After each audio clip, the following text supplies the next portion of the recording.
quickly about Doris. She does well. She sends her greetings. She thanks you for your cards. We have a whole pile of them on the hearth, which is beside the fireplace. And we played 21 pickup with them because the cat was in her lap as she was stretched out in the lounge chair with an ice pack behind her back. And I came in with the groceries, because guess who does the grocery shopping now? Among them a 20-pound turkey. And with me came a bird through the door, landed by the fireplace. The cat was off her lap in the direction of the bird, and the bird, seeing the cat coming, flew across the room. And the cat used that pile of cards as a launching pad to come across the room. Dive over the chair I still don't know what happened. I don't know. I haven't seen the bird. I just saw the cat go wham, wham, wham over here. And the cards are all over the living room. And the cat comes out with a bird in his mouth. I'm not going to let that cat kill that bird, no how. So as I chase the bird into the living room, I chase the cat into the living room, I get the cat to release the bird, and the bird flies behind a chair. And the cat goes right over the chair and down and has the bird again. So taking my fingers into great danger, I pried the cat's mouth open. He dropped the bird, and then we put the cat in the basement and slammed the door. Now find the bird. I find a couple feathers in the chair.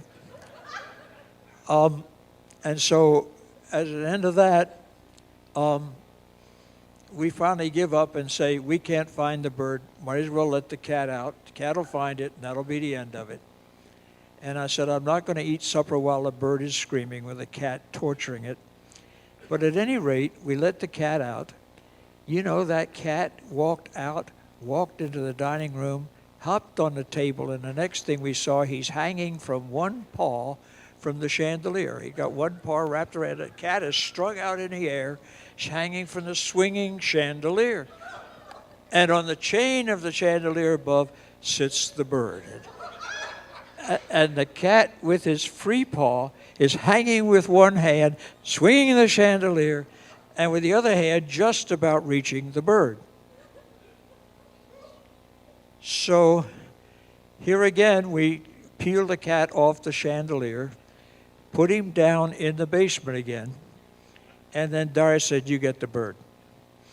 So I'm now standing on the dining room table, and the bird is still up here shivering.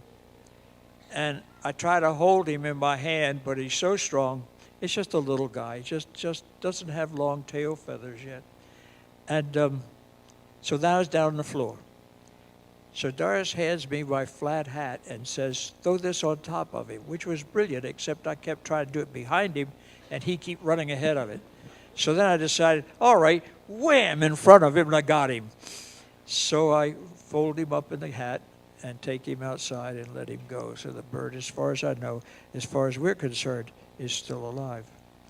Then we bring the cat out. That cat has been looking. He doesn't realize we put the bird out. He thinks the bird is still somewhere in the house. For 2 days, the cat's still looking for that darn bird.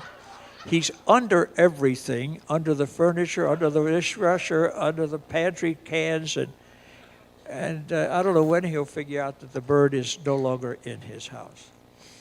So things are not exactly quiet at our house. And Doris was up around hunting for the bird with me, so she's doing well, to answer the question. The therapist came Friday, darn near killed her. Worked her so hard that she was in some distress yesterday and a little pain today. But anyway, we're rejoicing, and it's amazing to me how well she's doing. She gets up, showers by herself, dresses herself. Sometimes I help her because she can't bend over, so maybe to pull up the socks or something like that, but I don't do much. I do all the laundry, I do all the dishwashing, I do all the meal preparation, but I don't dress her. So I consider that a word of progress. The Lord be with you. Let us pray. Father.